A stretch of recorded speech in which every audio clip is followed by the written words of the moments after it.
So, I like the way that one foot is back on you. I like the way one foot is back on you. Do I want your hands down or hands in front? Do I want your elbows out like chickens or in like kangaroos? Okay, good. Now let's do the high block song. Ready, set, go. High block to the sky. High block, way up high. Everybody go, "Aya!" So the "I" is like the chorus. So if you ever go to a concert and you just know the chorus, so everybody gets to sing along. Because if you do this with the kids and they don't know the song the first time, everybody goes "I" at the end, and then it's awesome. So let's do it one more time. 2 more times. Ready, set, go.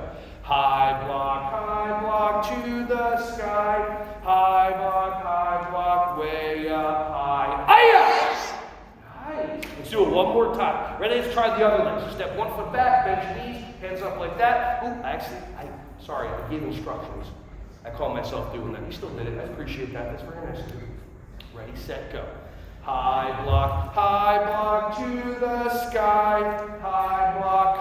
You know you can sing this, right? Is it the words of that? Let's try that one more time. Notice, so I can either make you wrong in my mind because you're not singing it, or I can say I like the way, and we'll get it. So let's try that again. I like the way that you're going to sing along. I like the way that you're going to sing along. If you want to, you're ready to respect. Ready, set, go. High block